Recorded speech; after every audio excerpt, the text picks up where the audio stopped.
ka magtrabaho kasi sila yung lalapit sa iyo, hindi ikaw yung lalapit sa kanila, kasi sila yung makikisuyo sa iyo at hindi ikaw yung makikisuyo sa kanila. Andito nga ako ngayon sa sasakyan natin at paalis na tayo. Napainit lang tayo ng sasakyan, then aalis na din ako.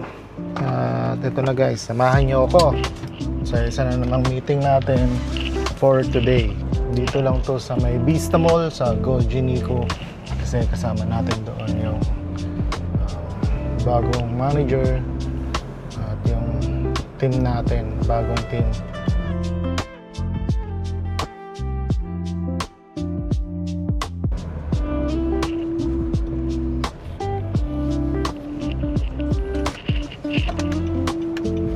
Yun.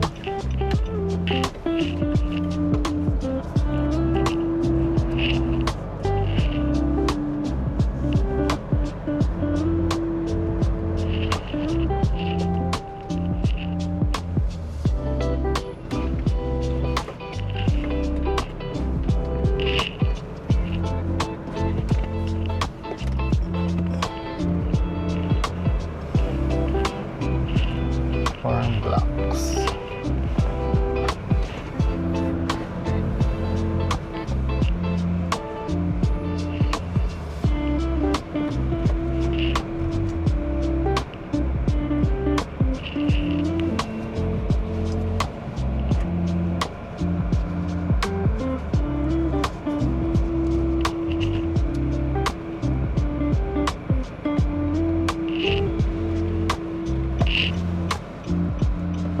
Ano ba ang masishare ko sa iyo sa dati kong pagtatrabaho sa barko. Dati akong nagtatrabaho sa barko. Nag-start nga pala ako na magtrabaho sa barko as a bar boy. Yun yung kauna-unahang position na na-acquire ko. But through the years ng aking pagtatrabaho ay syempre malaki bang naitulong ng previous sa trabaho ko sa pagninegosyo. Kapag dating sa skills, malaki yung maitutulong talaga sa iyo ang advantage. Pero napaka-importante na alamin mo kung ano talaga yung dapat na gawin doon sa trabaho mo, kasi kapag na-master mo yung trabaho mo is medyo magiging madali para sa iyo kapag nagtrabaho ka na dito sa Pilipinas or nag-start ka ng business, kasi dito napakalaki ng competition. So kung magaling ka sa industry mo doon sa barko, is mas marami pang magagaling dito sa iyo. Siyempre, ang isa talaga sa pinakamalaking natututunan kapag nagtrabaho ka sa international, lalo na sa cruise ship, yung mga training. So sobrang daming mga training na pwede mong i-avail at matutunan. At may tinatawag din kaming cruise ship campus. So yung cruise ship campus na yon, siya yung nagtuturo sa bawat crew na sasampa or magjo-join sa barko. Gaya mo, pag ikaw ay nag-barko, ang kauna-unahan na bibigyan kanila ay trainer. So yun yung bago ako mag-resign. Hindi gaya dati na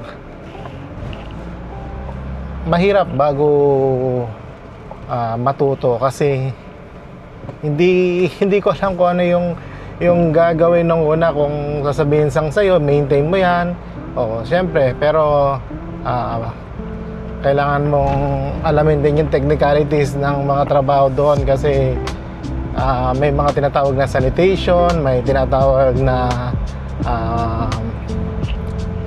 public health, or may tinatawag din na safety at work.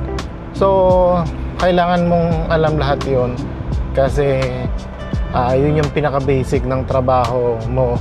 So dalawa yung klase ng safety at work, at saka yung safety ng buong cruise ship, na lahat doon ay nagpa-participate na kapag may nangyari na incident is magpa-participate ka doon. nakasama ka rin doon sa kanilang gagawin ng team. So ikaw din, pwede ka rin mag-direct ng mga passenger papunta ng master station, hindi lang ako o lahat ng buong team at crew na nasa barko. So dalawa lang naman ang pinakamahirap doon na mag-adjust ka kapag ka nandun ka, yung sanitation at saka safety. Kasi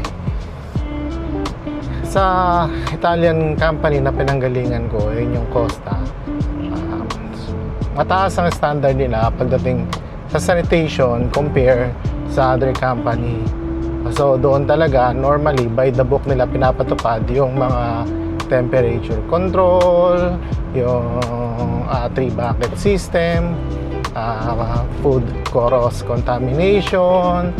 Lahat yan ay dapat knowledgeable ka kasi every 3 months nagkakaroon ng public health inspection na kapag in charge ka, mas malaki yung responsibility mo na gawin yung mga trabaho at make sure yung area mo is papasa doon sa public health sanitation.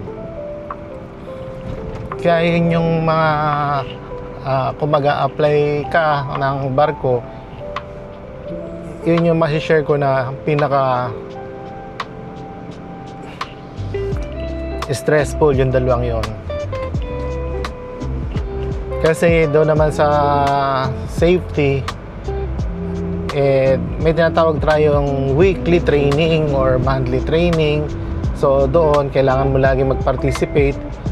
So swerte ka na lang kapag hindi natapat sa schedule mo yung drill mo. Pero kapag ka natapat sa pahinga mo yung drill mo, is medyo nakaka stress kasi pahinga mo na ay i-duty mo pa.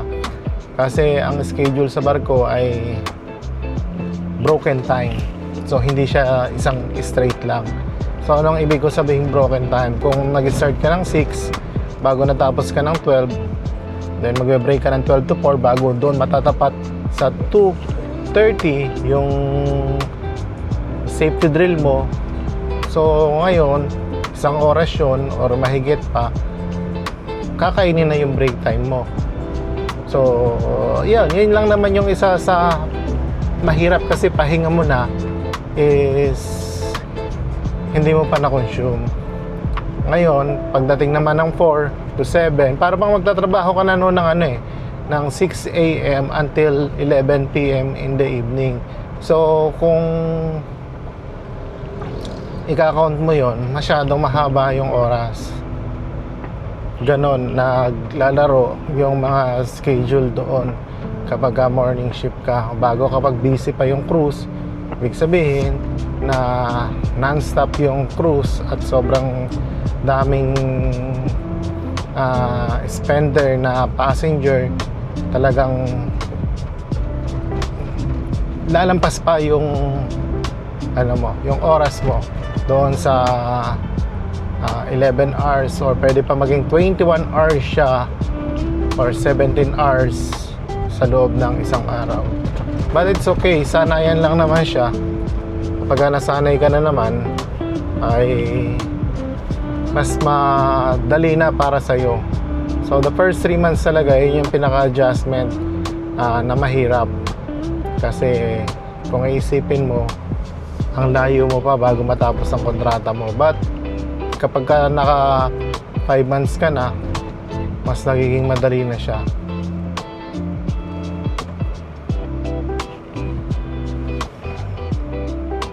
So yun lang naman yung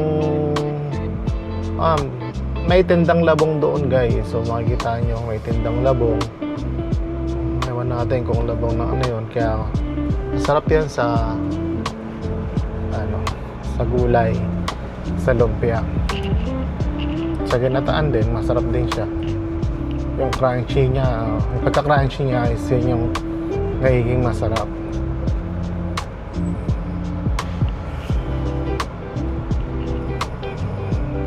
So 10 minutes na tayo nagda-drive from sa bahay.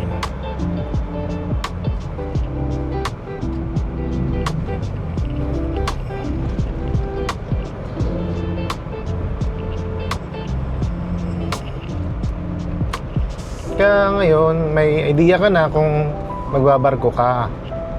So, yan yung mga i-expect mo. Yan lang naman yung medyo mahirap eh. Siyempre, isa rin kapag hindi mo kasundo yung kasama mo sa trabaho. Meron kasing mga tinatawag na hard timer. But sa other company, hindi uso yung hard timer eh.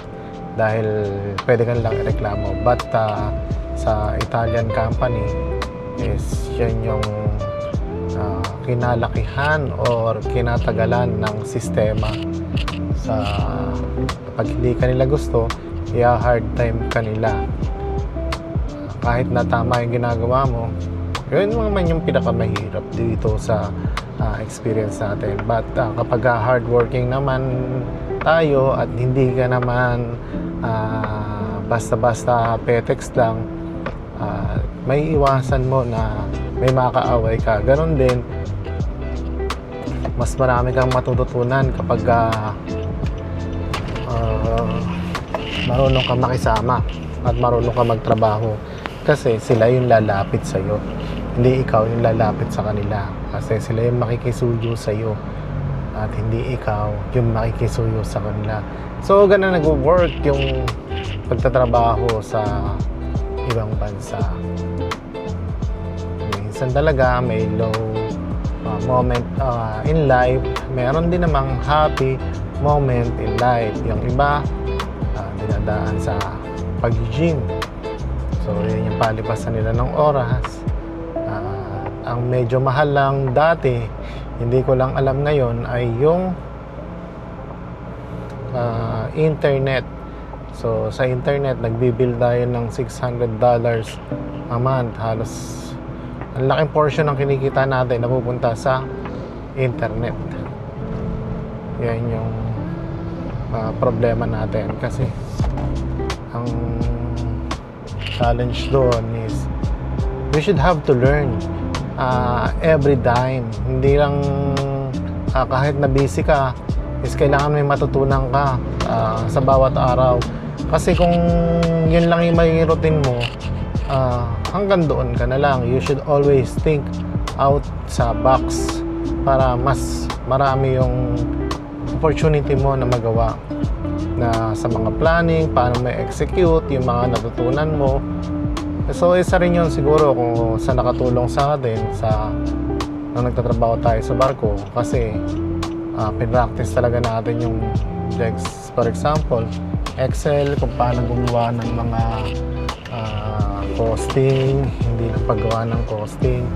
So kung paano tumakbo yung system ng isang company, kasi hindi mo naman matututunan yan kung hindi mo kung hindi ka mapupunta sa malaking company. Kung nasa maliit kang company, what you can learn is from doon sa company na yon. But nung nandito ka na sa malaking company na to, ito na yung chance mo to learn ng mga bawat bagay na hindi mo kayang matutunan sa maliit na company. So yun yung kaibahan lang ng pagtatrabaho natin sa ibang bansa.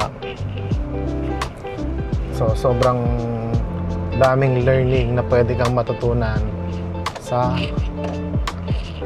pagtatrabaho mo sa ibang bansa. So nandito na ako sa meeting place natin. Tingnan natin kung nandiyan na sila.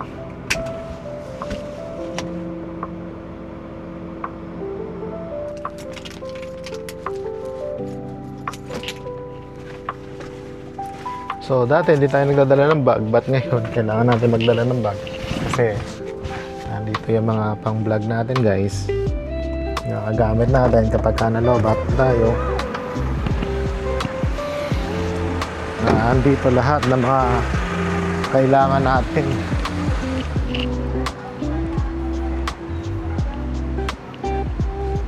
So meet nyo nga pala si Goji Nico. Ito si Goji Nico.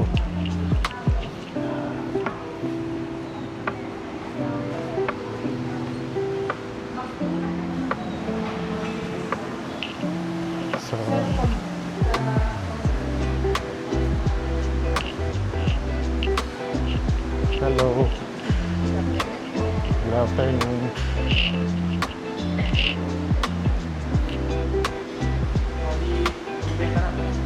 Hello guys. Hi guys! Hi. So, eto na yung mga ka-meet up natin. Parang nakuha mo yung nakaraan eh. Ganun na. Pangatari, sakit parang mapat sa akin. Yan sila. So, yun guys. Hindi niya maintindihan yung binabasa niya na extra lang. Hindi ba dali? Ibenta daw dito sa'yo. 600,000 lang. Tapos, Nakakuha lang ako tulog sila. Binili ko siya tulog.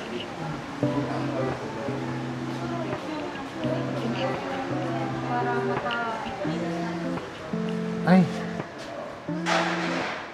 Natanggap po yung mga sinend ko sa'yo? Opo, pero di po Lahat? Sir, kasi nag-ayos kami ng files. Nagka-discuss naman po kami ni Sir. May naman kami handbook dati. Hindi, yung handbook na bago. I-print ko, Sir. Kasi ang importante dyan, yung kasi yung susundan niya. Kasi kung wala siyang mapa, kung wala siyang guidelines, hindi rin niya Meron naman kami dito, Sir. Kaso yung bunga pa yun. Ito, ano yung parang kasi parang yun yung iaano niya doon sa print ko ba, mga Sir? mas magandang i-print kasi kung ano yung gagawin ng mga tao, ano magagaling din doon? Hindi, Sir. Ngayon sa meeting, kailangan niya. Oo, kasi para Lahat, Sir. Oo. Sir, ang mga requirements sa mga tao po na pa-ayos. sabihan mo. So, Visuals kagad. si Ma'am pala to eh. So ngayon, nakalimutan ko yung monitor dito sa sasakyan natin. Napaka-importante pa naman ang monitor. Ay ito. Kasi ito yung gagamitin natin sa presentation para mas maintindihan ng lahat yung gagawin.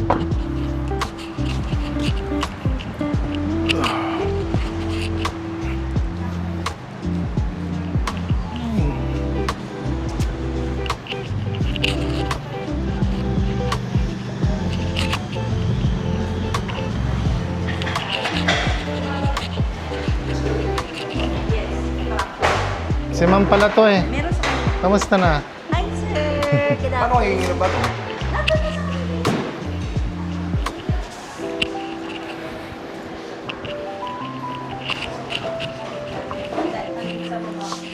Eto, extra monitor. Nakaharap na lang dito. HDMI. Eto, meron din akong dala. Kami mini HDMI na pala. Eto. Ay, tsaka power. May HDMI. Yung handbook na yan, kailangan tag-iisa rin yan ng mga crew. Yung handbook na yan.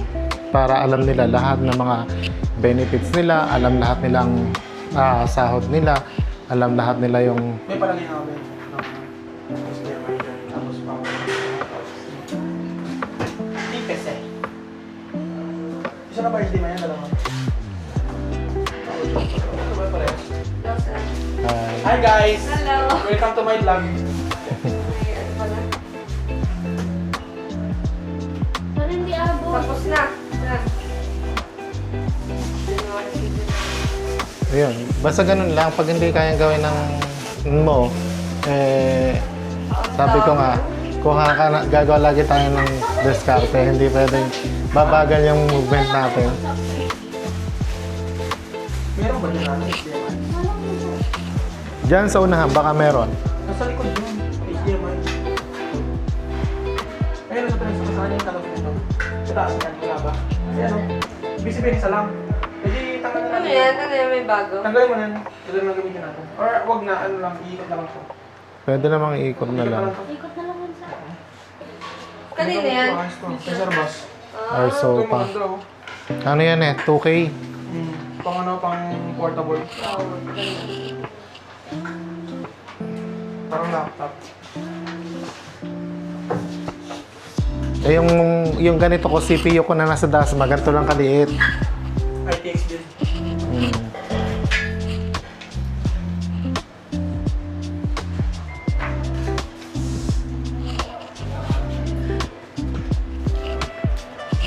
Okay guys. Ma'am, naamoy ko yung menudo. Alin? Hindi ako galing luksuin. Yes, ano din yan? Mundo ka dyan. Yes, na ba yan? Hindi, 24. 24 po ba? Ay, di ba na-test ako sa inyo dati? Ah. Yung muntik na makagat ng aso. 1 year na. Makakatingin